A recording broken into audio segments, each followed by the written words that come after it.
I wanted to take a few minutes to give y'all an update on a few of the things that are going on in an effort to keep everyone in the loop. I'm also trying something a little bit new in recording this update in a video format to help with those of us who, like myself, tend to just scroll past long blocks of text in an email or on social media.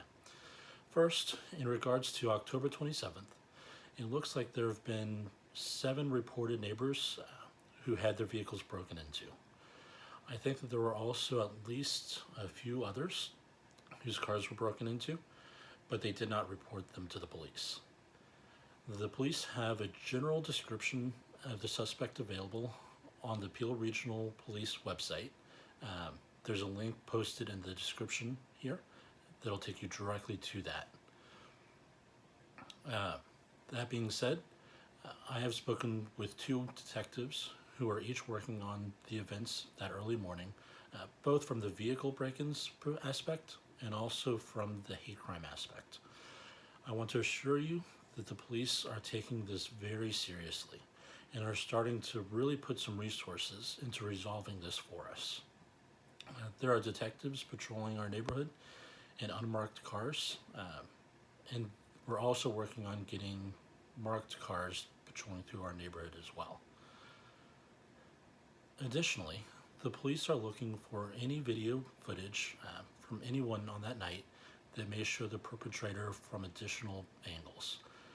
We know that he broke into cars from Qual Drive to Chippenham Drive to Hermont Court to Mesa Crescent to Vanier Drive to Saginaw Crescent. Also, if your vehicle was broken into, please report it to the police, either by phone or online. There's a link for that also in the description here. Every single report, even if you only stole coins out of your vehicle, helps to bring the police closer to catching this guy. Second, the Peel Regional Police held a virtual town hall meeting on this very subject last Wednesday.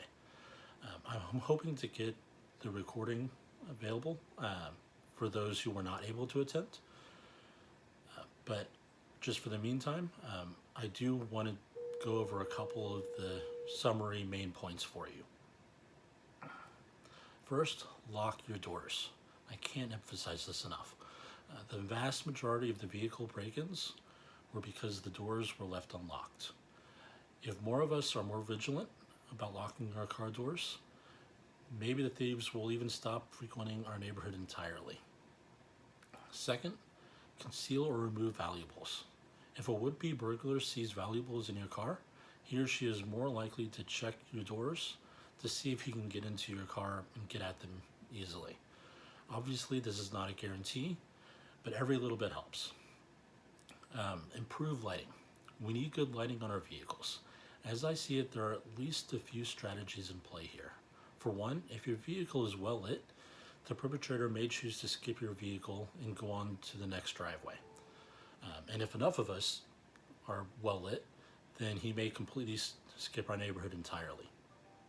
Second, motion activated lights may deter some criminals if the lights turn on while he's approaching your vehicle. This obviously was not the case last week or with an earlier round of vehicle break-ins a month or so ago, but it may deter some criminals. Third, your vehicle is well lit from dusk to dawn as opposed to motion activated, then that may enable a higher quality of video if you have a video camera pointed at your car in your driveway. I can tell you that I've watched at least one video from last week in which the perpetrator's face was clearly in view of the camera, except there wasn't enough light to make out his face. I have taken steps to reprogram my own front lights to be on from dusk till dawn, as opposed to only being motion activated through the middle of the night. That way, hopefully it'll help, at least for my house. And it may be something for you to consider as well. Next, Faraday bags or cages or wrapped up in tin foil. You can actually take and put your keys, if you have a wireless key, the kind that you bring the key into your car and just press the start button, not the remote lock unlock, but a wireless key. You can actually put that in a Faraday bag or a cage.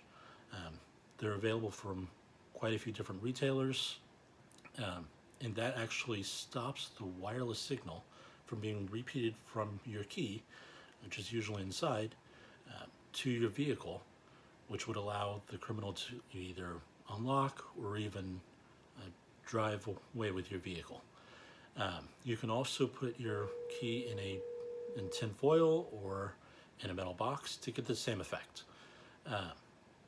So that's something you want to try.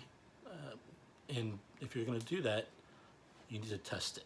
So you need to put it in the tin foil or in the box, put it in your car, try to start it. If it's still starts, then the cage is not working properly, the foil or whatever is not working properly, and you need to rewrap it.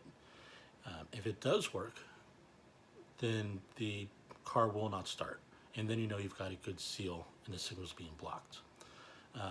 Last, report. This is the last main point from the town hall meeting.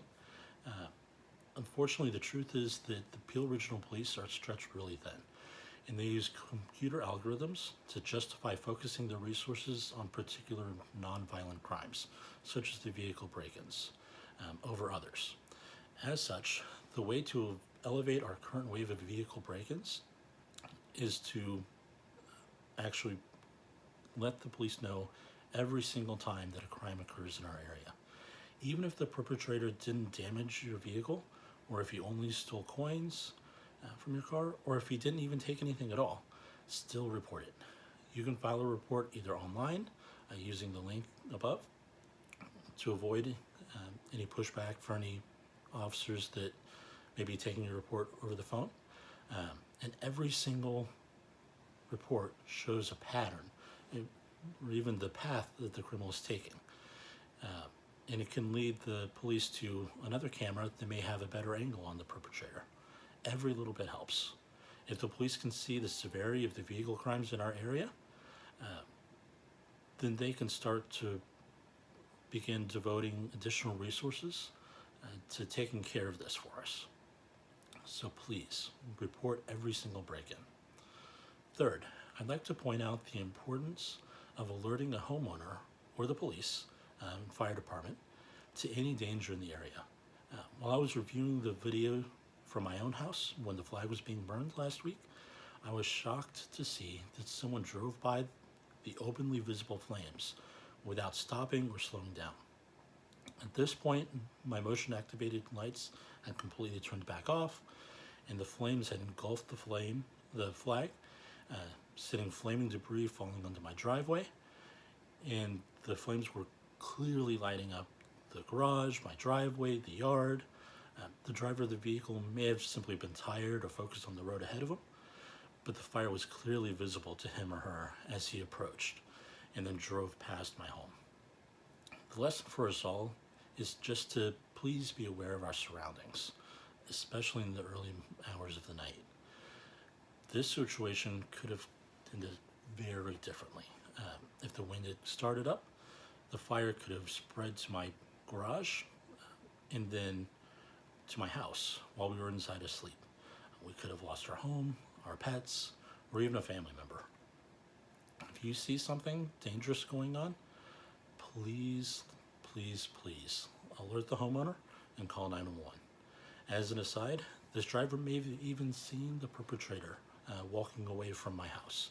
Calling 911 would have brought the police into our neighborhood, and that's while the perpetrator was still going around, and he went from our house to burglarize the vehicles in two houses on Saginaw Crescent. The police could have even caught the guy red-handed. So please pay extra attention to your surroundings and let someone know if you see a dangerous situation developing. Last but not least, I'd like to ask if anybody is interested in volunteering to help lead the neighborhood watch.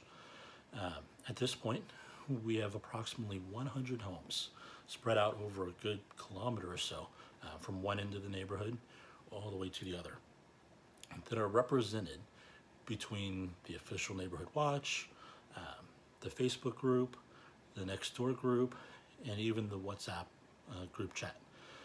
And we are still growing. It's Awesome. I'm so excited about that, to see so much community and participation in our little neighborhood. However, at this point, I'd really like to start moving on to the next phase of our watch, which is to start getting other volunteers helping in and leading us alongside with me to help further grow and develop our watch. Ideally, I'd like to see another 1 to 3 leaders, possibly spread out geographically through our neighborhood. So if anybody would like more information on volunteering in this capacity, please just let me know and I can get you more details. Thanks. I really appreciate it, and I hope to see you guys soon.